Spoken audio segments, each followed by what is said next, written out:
சிம்ம ராசிக்கார நேயர்களே, சிம்ம ராசி அப்படின்னாவே ஒரு வினோதமான ராசி, வினோதமான நட்சத்திரம், வினோதமான லக்கினம் அப்படின்னு சொல்லுவாங்க. அதில் எதில் வந்திருந்தாலும் சரி, இந்த எந்த நட்சத்திரமாக இருந்தாலும் சரி, எந்த தசாபதி நடந்திருந்தாலும் சரி, சிம்ம ராசி அப்படிங்கிறது ஒரு தனித்துவமான ராசி அப்படின்னு சொல்லுவாங்க. இந்த ராசிகள்லேயே மிக முக்கியமான ஒரு விஷயம் என்ன அப்படின்னா, வெற்றிக்கான ராசிகளில் மிக முக்கியமான ராசி இந்த சிம்ம ராசி.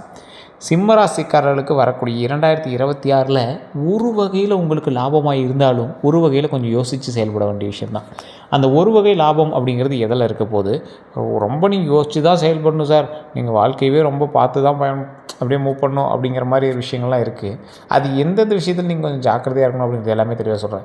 2026 மிக முக்கியமான பலன்கள் இந்த சிம்ம ராசிக்கு தற்போதைய நிலைமையில் சொல்கிறேன். சார், நான் பொது பலன்லாம் கேட்குறதில்ல, நான் தனிப்படையான ஜோதிடம் தான் பார்ப்பேன். பொது பலன்லாம் ஒரு 90% தான் நடக்குது, அந்த 10% நிறையா விஷயங்கள் இருக்குது, அதை நிறைய பேர் விட்டுறாங்க அப்படின்னு நிறைய பேர் கேட்டுட்ருக்கீங்க. அது உண்மை தான். ஏன்னா இப்போ பொது பலன் அப்படின்னு பார்க்கும்போது, பொது பலனில் நம்ம நிறையவே சொல்ல போகிறோம், நிறையா விஷயங்கள் ஆட் பண்ணி சொல்ல போகிறோம். அப்படி சொல்லும் போது என்ன ஆகுது அப்படின்னா, சிம்மராசியில் இருக்கிற கிட்டத்தட்ட ஒரு 12 கோடி பேர் இந்தியாவில் மட்டுமே இருப்பாங்க சிம்மராசியில். இப்போ இதில் 12 பேருக்கு ஒரே மாதிரி நடக்குமான்னா கிடையாது. காரணம் என்ன? உங்களுடைய தசாபுத்தி வேறு, உங்களுடைய நட்சத்திரம் வேறு, உங்களுடைய கட்ட அமைப்புகள் வேறு, அதில் இருக்கக்கூடிய ஒவ்வொரு வகையான கிரக பயிற்சிகள் வேறு, இப்போ உங்கள் கூட இருக்கக்கூடிய மற்ற ராசிகள் வேறு, நீங்கள் இருக்கக்கூடிய குடும்பத்துடைய லொக்கேஷன் வேறு. அதற்கு தகுந்தாறு போல தான் உங்களுடைய நடவடிக்கைகளும் வாழ்க்கை முறையும் மாறுமே தவிர நீங்கள் புதுசாக எந்த ஒரு திங்கிங்கும் பண்ண தேவையில்லை. இதில் ஒரு ஹைலைட்டான ஒரு விஷயம் என்ன தெரியுமா? இந்த ராசிக்காரர்கள் எதை செய்தாலும் ஒரு முறை குலதெய்வ வழிபாடு பண்ணுறது முக்கியம். அதை விட பெரிய முக்கியம் என்ன தெரியுமா? குலதெய்வ வழிபாடு ஃபஸ்ட்டு. அடுத்த விஷயம் என்ன தெரியுமா? தயவு செய்து ஜோதிடம் பாருங்கள். உங்களுடைய பிறந்த தேதி, பிறந்த நேரத்தை கொண்டு போய் காட்டுங்க. ஜோதிடத்தை ஒரு டைம் லோக்கலில் கூட செக் பண்ணுங்கள். சிம்ம ராசிக்காரர்கள் கண்டிப்பாக ஜாதகம் பார்க்க வேண்டிய ஒரு நேரம், காலகட்டம் அப்படின்னே சொல்லலாம். சார், சின்ன உடல் ரீதியான விஷயங்களுக்கு நீங்கள் கட்டாயம் ஜாதகம் பார்த்து அதுக்கு தகுந்த மாதிரி செக் பண்ணிக்கோங்க. லைட்டாக எதாவது பண்ணிச்சு அப்படின்னாலும் உடல் ஆரோக்கியத்தை கவனத்தில் மைண்டில் வச்சுட்டு போய் உடனே டாக்டர்கிட்ட செக்கப் பண்ணிக்கோங்க. இந்த ராசிக்காரர்கள் எப்பொழுதுமே கொஞ்சம் பொறுமையாகவும் நிதானமாகவும் எதை செய்தாலும் செய்ய வேண்டிய ராசிக்காரர். நிறைய பேருக்கு தெரியாது இது. இப்படி பண்ணுவோம் அப்படி பண்ணுவோம் அப்படிங்கிற மாதிரி நிறைய யோசிச்சுட்டே இருப்பீங்க. தயவு செய்து எதை செய்தாலும் ஒரு டைம் யோசித்து பண்ணுங்கள். லைட்டாக ஒரு மாற்றம் தெரிஞ்சாலும் உடனே டாக்டர் பாருங்கள். சார், ஜாதகத்தை நல்லா இருக்குன்னு சொல்லிட்டாங்க அப்படின்னு விட்டுறாதீங்க. உடல் ரீதியான விஷயங்கள் கண்டிப்பாக ஜாதகத்தை பார்த்தே ஆகணும். அது கூடவே இன்னொரு சில விஷயமும் நான் சொல்கிறேன், மைண்டில் ஞாபகம் வச்சுக்கோங்க. இந்த ராசிக்காரர்கள் எப்பொழுதுமே ஒருவர் மீது அதீத நம்பிக்கை வச்சுட்ருப்பீங்க, ஓகேவா? அவங்க உங்களை அதிகமாக ஏமாற்றிருப்பாங்க. சில மூட நம்பிக்கையான விஷயங்கள்லாம் நீங்கள் ரொம்ப ஈடுபட்டு உள்ளே போயிருப்பீங்க. அவன் மேலே ரொம்ப மூட நம்பிக்கையை வச்சுருவீங்க. உங்களுக்கு துரோகங்களை மட்டுமே கொடுத்து உங்களை ஏமாற்றினவங்க நிறைய பேர் இருப்பாங்க. சரி, முழுமையாக சொல்லணும் அப்படின்னா ஏமாந்த ராசி இந்த சிம்மராசி. வெளியே வேணால் சிம்மராசிக்காரன் கோபப்படுவான், சிம்மராசிக்காரன் வீரன், சிம்மராசிக்காரன் அதை பண்ணுவான் இதை பண்ணுவான்னு சொல்லலாம். ஒரு குழந்தை மாதிரி உங்களோட ராசி சிம்மம், மனசு குழந்தை. அப்படி தாங்க உங்களுடைய வாழ்க்கை முறை இப்போ போயிட்டுருக்கு. உங்களை நிறைய பேர் ஏமாற்றிட்டுருக்காங்க. என்ன சார் பண்ணுறது? கள்ளங்கவடம் இல்லாத மனிதராக இருக்கீங்க, வேறு வழி இல்லை. நிறைய பேருக்கு உங்களுக்கு தேவையான உதவிகள் எல்லாமே, அவங்களுக்கு தேவையான உதவிகள் எல்லாமே நீ செஞ்சுருக்கீங்க. ஆனாலும் பெரிய அவுட்புட் கிடைக்கல. இந்த ராசிக்காரர்கள் தொழில் ரீதியாக பல பேருக்கு நன்மைகள் செய்த ராசி இருந்தும் என்ன பண்ணுறது? அதுக்கு தகுந்த மாதிரி பலன் உங்களுக்கு கிடைக்கல. உங்கள்கிட்டயே தொழில் கற்றுட்டு போனோம், உங்களுக்கு எதிராக தொழில் ஆரம்பிச்சிட்டான். உங்கள்கிட்ட வாங்கி தினவரெல்லாம் இன்றைக்கி அவன் முதலாளியாக இருக்கிறான். உங்கள்கிட்ட அதே ஸ்டேஜில் தான் இருக்கீங்கன்னு பெரிய வளர்ச்சி உங்களுக்கு தெரிஞ்ச மாதிரி தெரியல. நிறைய பேருக்கு அறிவுரை சொல்லி அவனாம் உங்கள்கிட்ட 10 ரூபா 20 ரூபா வாங்கிட்டு போனோம்னா நீ பெரிய ஆளாக இருக்கான், ஆனால் இன்னும் உங்களுக்கு ஒரு பெரிய இது தெரியலையே அப்படிங்கிற மாதிரி இருப்பீங்க. இந்த மாதிரி நிறைய பேருக்கு நிறைய பிரச்சனைகள் இருந்து அதில் சரியாகி வந்த ராசிகள் பல பேர். ஆனால் இதில் சிம்ம ராசிகள் ஒரு மிகப்பெரிய எடுத்துக்காட்டு அப்படின்னே சொல்லலாம். மற்றவர்களுக்கு செய்து, மற்றவர்களுக்கு புண்ணியம் செய்து, மற்றவர்களுக்கு நிறைய பேரை வாழ வச்சு கொஞ்சம் அப்படியே இப்போ கொஞ்சம் டல்லாக இருக்கிற ராசி இந்த சிம்ம ராசி. சிம்மராசிக்காரர்களுக்கு பேரண்ட்ஸ் சப்போர்ட்டே கொஞ்சம் அதிகமாகலாம் இருக்காதுங்க. அவங்க ஒரு சுயம்பு, அவங்களாம் முன்னேறி அவங்களாம் மேலே வருவாங்க. மற்றவர்கள் ஹெல்ப் பண்ணாலும் பெருசாக விரும்ப மாட்டாங்க.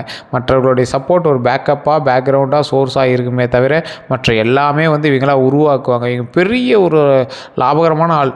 இதில் என்ன ஒரு ப்ளஸ் பாயிண்ட் அப்படின்னா, இந்த 2 வருஷம் இப்போ நீங்கள் அப்படியே கொஞ்சம் அப்படியே லைட்டாக அப்படியே மேலே வர மாதிரி இருக்கா, அதுக்கப்புறம் 9 வருஷத்துக்கு உங்களுக்கு ஹைலைட், டாப் நாச். கரெக்டாக ஒரு வருஷம் அதில் கடந்துருச்சு. இன்னும் ஒரு 8 வருஷம் பக்கமாக இருக்கும். 8 வருஷம் டாப் நாச். அதில் இன்னும் ஒரு வருஷம் தாண்டிச்சு அப்படின்னாலும் உங்களுக்கு பயங்கரம். 2027 உங்களுக்கு வேறு லெவலில் இருக்கும். 2026 விட 2027 உங்களுக்கு வேறு லெவலில் இருக்கும். 2026 படிக்கட்டு. 2027 மேலே மேடை ஒரு ராஜ கிரீடம் அணிந்து, ஒரு ராஜ கிரீடம், அதாவது வைர கிரீடம் அணிந்து தங்க படிக்கட்டில் ஏறி தங்க சிம்மாசனத்தில் உட்கார்ந்து அழகு பார்க்க வேண்டிய ஒரு நேரம் இந்த சிம்மராசிக்கு. சிம்மராசி அப்படியே எப்படி இருக்கணும்? கம்பீரம். நிறைய வண்டி வாகனங்கள் வாங்கக்கூடிய நேரம். வண்டி வாகனம்லாம் ஒரு 2-3 வண்டி வாங்கணும்னு நினச்சிங்கனாலும் வாங்கிடுவீங்க. கடன் வாங்கியாவது லோன் போட்டால் வாங்கி விடுவீங்க. லேண்டு கிரயங்கள் கிட்டத்தட்ட 3 கிரயங்களுக்கு மேலே நீங்கள் வந்து கிரயம் பண்ண வேண்டிய நேரம். வண்டி வாகனம்லாம் நிறையா நிற்கும் வாசலில். பங்களா கட்டுவீங்க, மண்டபம் கட்டுவீங்க. அந்த மாதிரி நிறைய நன்மைகள் நமக்கு நடந்துகிட்டே இருக்கும். பங்களா கட்டுவோம், மண்டபம் கட்டுவோம், வண்டி வாகனங்கள் நிறைய வாங்குவோம், நிலபலன்கள் நிறைய கிரயம் பண்ணுவோம், நிறைய லாபகரமான விஷயம் நடக்கும், நல்ல சுப நிகழ்ச்சிகள் நடக்கும், மன நெகிழ்ச்சியான சந்தோஷமான மனம் அப்படியே சந்தோஷமாக இருக்க வேண்டிய மன நிறைவான நிறைய விஷயங்கள் நடக்கும். தொழிலில் நிறைய வருமானம் கிடைக்குங்க, பயப்படவே தேவையில்ல. தொழிலில் பயங்கர வருமானம், எதிர்பாராத அளவுக்கு வருமானம் கிடைக்கக்கூடிய நபராக சிம்மராசிக்காரர்கள் அமையுது. எந்த அளவுக்கு உங்களுக்கு இந்த சைடு பரவாயில்லையா இருக்கோ அந்த அளவுக்கு உடல் ஆரோக்கியத்தில் கவனம் செலுத்தணும். இந்த ஜோசியத்தை நீங்கள் தப்பாக நினச்சாலும் பரவாயில்ல, இல்லை ஃபோன் பண்ணுறதுக்கோசரம் பேசுகிறாங்க அப்படின்னாலும் பரவாயில்ல, நீங்கள் அங்கே ஒரு டைம் லோக்கலில் ஜோசியம் பாருங்கள். இல்லை சார் அங்கே சரியாக சொல்லலை அப்படிங்கிற பட்சத்தில் உடனடியாக எங்களை நீங்கள் தொடர்பு கொண்டு கீழே இருக்கிற நம்பருக்கு ஃபோன் பண்ணி நீங்கள் வந்து பேசி தெரிஞ்சுக்கலாம். தொழில் ஆகட்டும், கல்வியாகட்டும், அல்லது எந்த ஒரு முறை சம்மந்தப்பட்ட விஷயமாகட்டும் தெளிவாக யோசித்து செயல்படுங்கள். அதே போல் இந்த ராசிக்காரர்கள் எதை செய்தாலும் 10 தடவைக்கு 20 தடவை யோசித்து ஆகணும். அதுவும் இந்த காலகட்டம் 2026 பரவாயில்லையா இருந்தாலும் உங்களை ஏமாற்றுவதற்கு சில ராசிகள் இருக்கத்தான் செய்யுது. அந்த ராசிகளுக்கெல்லாம் நீங்கள் கொஞ்சம் கவனத்தை செலுத்துங்க. நட்பு போலவே இருக்கக்கூடியவர்கள் ஆனால் உங்களுக்கு வந்து எதிரியாக இருக்குவாங்க. நட்பு போலவே உங்கள் கூட சரௌண்டிங்கில் சுற்றி இருப்பாங்க, ஆனால் உங்களுக்கு ஆப்போசிட்டாக அங்கே போய் செயல்படுவாங்க. இந்த மாதிரி விஷயத்தெல்லாம் கொஞ்சம் தவிர்த்துக்கோங்க. அதே போல் இந்த ராசிக்காரர்கள் எல்லை மீறிய அன்பு, எல்லாத்துமேலே எல்லை மீறிய அன்பு வச்சுருப்பீங்க. அந்த எல்லை மீறிய அன்பெல்லாம் கொஞ்சம் பார்த்து சுதாரித்து அதுக்கு தகுந்த மாதிரி நீங்கள் நடந்துக்கோங்க. கொஞ்சம் மெச்சூரிட்டியாக நடந்துக்கோங்க, அவ்வளோதான். உங்களோட வயதுக்கு ஏற்ற மெச்சூரிட்டி உங்களுக்கு கொண்டு வந்துருங்க. இந்த ஒரு அளவுக்கு ஒரு 18 வயசு 20 வயசில் இருக்கிறவங்களாம் காதல் வயப்படுறீங்க அப்படின்னா தயவுசெய்து கொஞ்சம் பொறுமையாக நிதானமாக அதில் கையாளுங்க. தேவையில்லாமல் உங்களுடைய உணர்ச்சிகளை கட்டுப்படுத்துறதுக்கான வழியை பாருங்கள். காரணம் என்ன அப்படின்னா, இந்த ராசிக்காரர்கள் எதை செய்தாலும் யோசித்து செயல்படணும் அப்படின்னு நான் சொல்லிட்டேன். இப்போ தற்போதைய நிலைமையில் உங்களுக்கு காதல் வயப்பட்டோ இல்லை ஏதோ ஒரு ஈர்ப்பு வயப்பட்டோ, ஆண்களாக இருந்தாலும் சரி பெண்களாக இருந்தாலும் சரி, ஏதோ ஒரு ஈர்ப்பில் எதிர்பாலினம் எடுத்துகிட்டு போகிறதுனால அந்த எதிர்பாலினத்தவர் மேலே வரக்கூடிய ஈர்ப்புனாலேயே நீங்கள் வந்து கெட்ட பேர் வாங்குறதுக்கான வாய்ப்புகள் கொஞ்சம் அதிகமாகவே இருக்குது. ஸோ அதனால் கொஞ்சம் பொறுமையாக நிதானமாக செயல்பட்டால் நன்மை நிச்சயம். அதே போல் இந்த ராசிக்காரர்கள் குலதெய்வ வழிபாடு கண்டிப்பாக பண்ணணும் அப்படிங்கிறது முன்னாடியே சொல்லிட்டேன். எதை நீங்கள் முன்னெடுத்து வைக்கிறீர்களோ, எந்த விஷயத்தை வந்து நீங்கள் முன்னெடுத்து வைக்கிறீங்களோ அந்த விஷயத்தில் ரொம்ப ரொம்ப ரொம்ப ரொம்ப ரொம்ப கவனமாக செயல்படுங்க. ஒரு வண்டி வாங்குறீங்க, வண்டி வாங்குகிற யோகம் இருக்குது இந்த டைமு. வண்டி வாங்குறீங்க, வண்டி எடுத்துகிட்டு நீங்கள் போகிறீங்க, ஓகே, ஸ்லோவாக போங்க. வண்டியை வேற ஆள்கிட்ட கொடுத்து ஓட்ட சொல்கிறதோ, இல்லை வேறவன்கிட்ட கொடுத்து ஓட்ட சொல்லி நீங்கள் பின்னாடி உட்கார்றதோ, இல்லை வேறவனோட வண்டி நீங்கள் எடுத்து ஓட்டுறதோ தவறு. இந்த டைம் வந்து நீங்கள் அதை பண்ணவே கூடாது. வேறு ஒருவர், அதாவது உங்கள் குடும்பத்தை சார்ந்தவரா இல்லை குடும்பத்திலேருந்து வெளியாளோ, அவருடைய வண்டி வாகனங்கள் நீங்கள் எடுத்து கையாளும் போது ரொம்ப கவனம் தேவை. இந்த ராசிக்கு தற்போதைய நாளில் உங்கள் வண்டியிலுமே நீங்கள் ரொம்ப கவனமாக தான் இருக்கணும். வேறு ஒருவரோட வண்டியை ஓட்டும் போது கவனம் தேவை. உங்களோட வண்டியை வேறவங்கிட்ட கொடுக்கும்போதும் கவனம் தேவை. அதாவது வாகனம் மற்றொரு நபர், இதுதான் உங்கள் மைண்டில் இருக்கணும். உங்களுடைய வாகனம் நீங்கள் ஓட்டுறீங்க அப்படிங்கிறது ஒரு பக்கம், வேறொருவருக்கு உங்கள் வாகனத்தை கொடுத்து விட்றது ஒரு பக்கம், வேறொருவரோட வாகனத்தில் நீங்கள் உட்காந்து போகிறது ஒரு பக்கம், நீங்கள் ஓட்டிகிட்டு போகிறது ஒரு பக்கம். ஸோ இதெல்லாம் வந்து நீங்கள் ரொம்ப கவனமாகவும் எச்சரிக்கையாக ஓட்டணும். இதெல்லாம் மைண்டில் இல்லை சார், இது என்ன சார் பண்ணுது, பக்கத்தில் தான் சார் போய்ட்டு அப்படிங்கிறதெல்லாம் கூட நீங்கள் ரொம்ப பொறுமையாகவும் சாதுரியமாகவும் கையாளணும். ரேஸ் போகிறது, இந்த ரொம்ப அப்படியே ஸ்டண்ட் அடிக்கிறது, இதெல்லாம் ரொம்ப தவறு. அதை நீங்கள் சரி பார்த்துக்கணும்.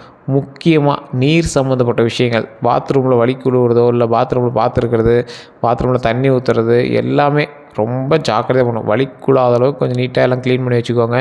நீங்கள் பாத்ரூம் சம்மந்தப்பட்ட விஷயத்துலையோ தண்ணி சம்மந்தப்பட்ட விஷயத்துலையோ ரொம்ப கவனமாக இருக்கும். தண்ணி குடிக்கிறதுல கூட சின்ன சின்ன விஷயங்கள் கவனமாக தான் இருக்கணும். அந்த மாதிரி தான் மலையில் வண்டி ஓட்டிகிட்டு போகிறத கொஞ்சம் தவிர்த்துக்கோங்க.